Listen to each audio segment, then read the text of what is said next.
Hello and welcome to Basketball Talk Pro, and I'm Ekker. Today I'm going to talk to you about a skill I think is overlooked in basketball and by a lot of coaches. In the book I refer to shot selection as a skill that is important to be learned in all of our offensive freelance, the set plays, after fast breaks, after broken plays, and it is a skill. And it is a skill that probably not a lot of people work on. I asked social media groups that I'm in this question about is it the type of shot or is it the shooter that makes it possible to shoot a good percentage? Well, I think it was almost like 9-1 in favor of it being the shooter, not the shot. Of course, a lot of the people that a number of guys, coaches that answered were shooting coaches, so of course they have a bias towards it. But I look at it a little different. I believe it's the type of shots that you're getting that determine your field goal percentage, your effective field goal percentage. I want to remind everybody my feeling on this, that that's what determines winning and losing. When you boil it all down, you have to shoot a better percentage than your opponents to win a game most of the time. You know, my first experience with selection of any kind, I guess, came from a strange book I read when I was very young. It was a book written by Tommy Armour on golf, and I'm not a golfer, but I was intrigued with the book, and somebody had highly recommended it to me. But there was one statement he made in the book that always has stuck with me. He said that he could walk around the course with an amateur player and cut 6 to 10 strokes off their game simply by telling them how to shoot the next shot, where to put it, and what distance, and all of his instructions were to make it easy, make his playing golf easy, and that's stuck with me. And I'm going to take you on a little journey here to another sport, baseball. I heard about the book Scientific Hitting by Ted Williams. I read that book, and it was really an excellent book. I mean, the man was a very, very devout hitter, studied it from all angles. And what he did is he drew up his strike zone, and then he put the circles the size of baseballs in that strike zone. He got 72 balls in that strike zone. And then he designated where each ball was, where it was in the strike zone, what he thought he would hit if he hit that ball. And it was very interesting. He had certain balls, certain places in the strike zone that he felt he could hit over 400 on. He also had a place in the strike zone that he did not think he could hit much more than 200 on. And he made this statement. He said, if I were just going to hit that pitch, where that pitch is, I'd be back in the minor leagues. I thought that was really a good example of what we have in basketball. Having the patience and the knowledge to wait for your shot that you can shoot a good percentage on. Like he knew which balls he could hit 400 on. And he knew which balls he would hit only 200. Ted Williams never swung at a pitch until he had 2 strikes, unless it was the exact pitch he wanted. And he took his chances. He'd get 2 strikes, and then, of course, you know, he had to swing at any strike. And I think we are the same way. I think we have time within 24 seconds to patiently work towards getting a shot that we can make a high percentage of the time. I think you should make, if you're going to be a good team, 50% of your 2-point shots and at least 33% of your 3-point shots. But that just isn't happening. I looked this morning at all of the percentages of the NBA teams. Most of them were under 45%. Now, if they were really making threes, their effective shooting percentage might be decent. But my guess is that they weren't doing that.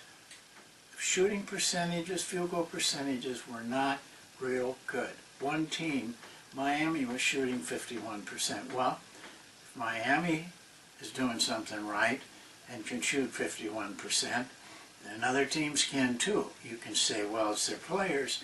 I doubt that. I've seen them play a lot. They're very good players. A lot of teams got a lot of good players.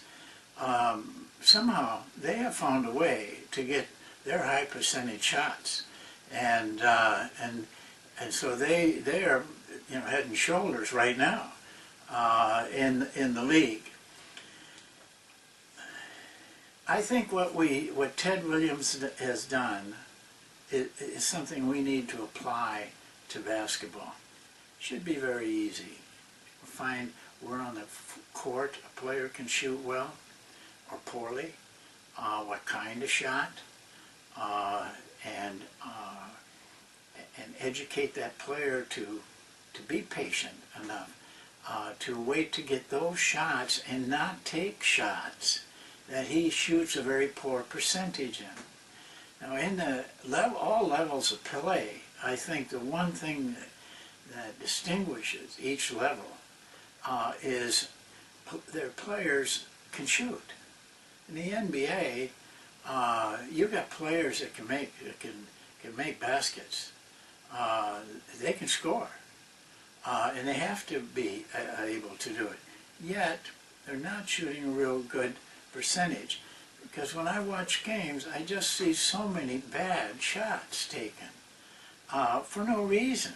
Time on the clock, apparently just in an attempt to get a shot up rather than get the right shot up. And that hurts a team a lot. Literally, if you have a player on your team that takes a lot of shots, is shooting less than 47% on twos and less than 33% on threes, he's hurting your team. I don't care how many points he scores.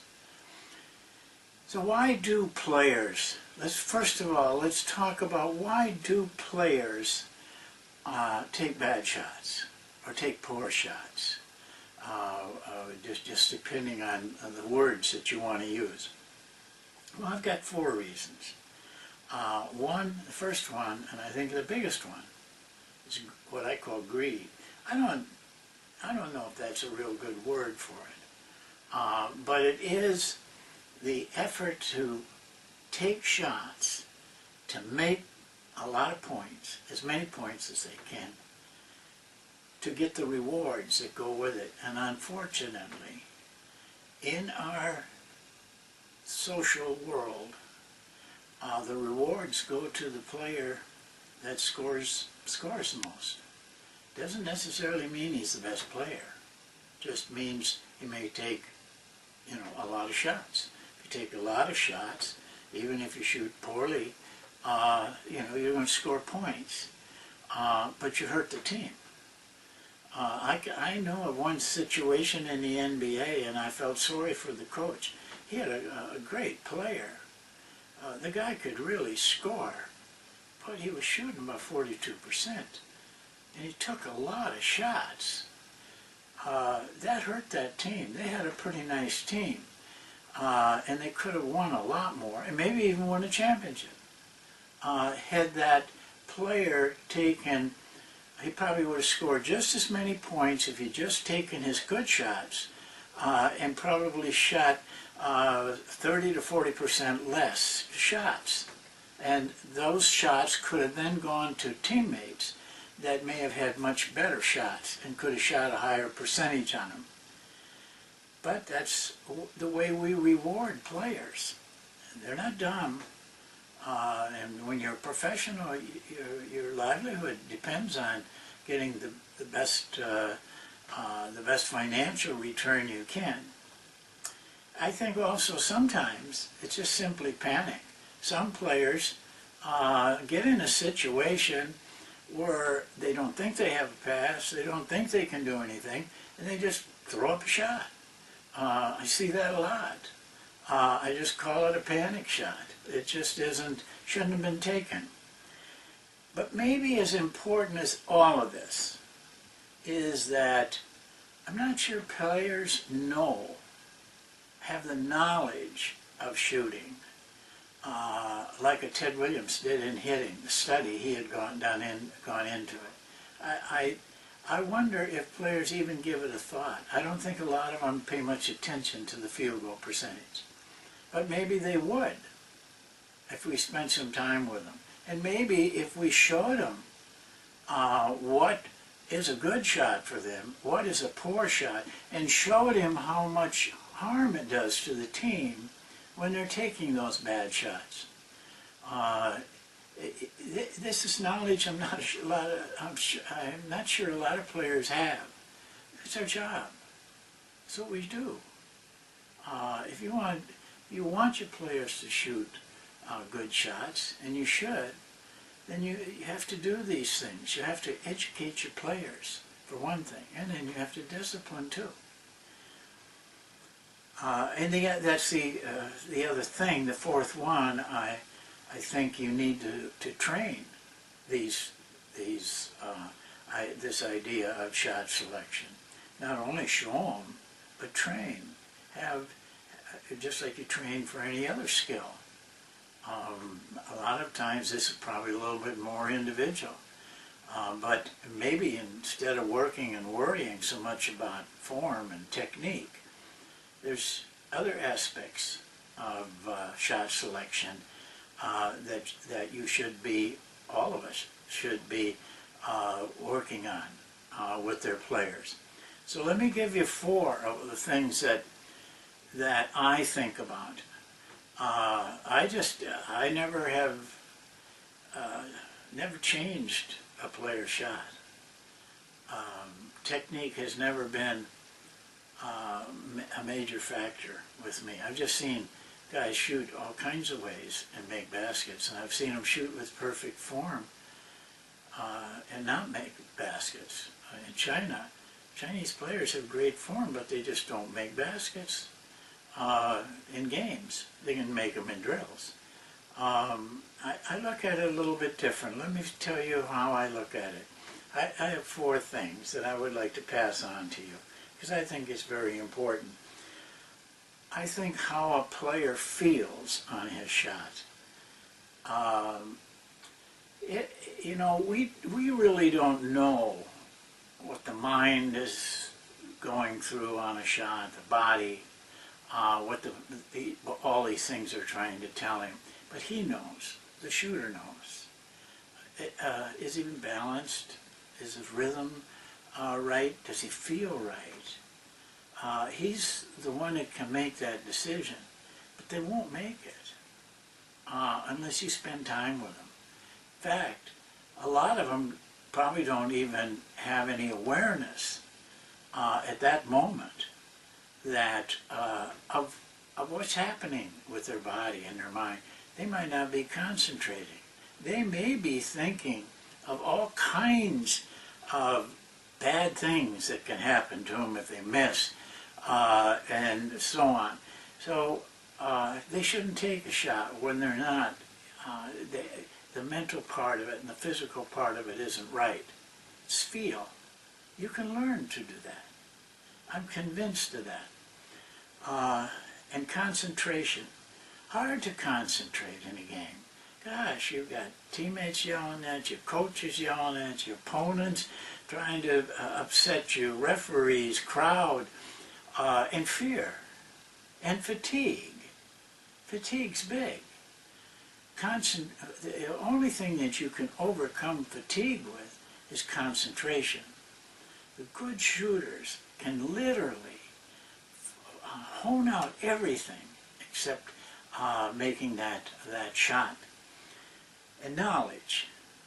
That's your job. I said it before, but you have to go through. You're the guy or have somebody do it that goes through and plots all those shots. I remember when I was with Cleveland, Zadurnis Ilgauskas was our center, 7'3" center, and he was a very good shooter. Everybody wanted to put him as you face the basket on the left side, so he would turn into the middle over his left shoulder. But Keith Smart and I did. Keith was doing a little different, but I was too. But Keith was very conscientious about this. We learned. The facts were that he shot better on the other block. He shot better turning towards the baseline with that same shot. We told the coach. We told him. He didn't even believe us. So, it's a little bit of knowledge that we're talking about here. But the biggest one I can give you is the last one. And I think it takes care of a lot of your problems. Desire. Desire to make that shot. Some players just have an intense desire to make it. So their concentration is keen. Their feeling is keen. It's their tremendous desire. Michael Jordan was a great player. The thing that I don't think people realized about Michael Jordan, maybe they did, I sure did, he had the ability to make every shot easy. He hardly, on big situations, he hardly had anybody contesting him. He just had a knack of making a little move before, a little thing here or there, and freeing himself for a very good, clean shot. But most of all, he had an intense desire to make that shot, regardless of the situation. I think there's a lot we can do as coaches in this area of shot selection. But the next time you watch a game, just take a time, just watch for a while and see how many shots that probably shouldn't have been shot are taken. And you see if some of these reasons don't fall into place. It's a good thing. There's nothing more important in a game, in my opinion, than being able to put the ball in the basket. Very simple. And so it's something that we really have to work on as coaches. Thank you. Thanks for watching. I know a holiday's coming up, and I wish everybody has a happy weekend. But we will have another segment, probably on Thanksgiving Day. Maybe you'll have something to entertain you for a few minutes on your day off. Thank you again.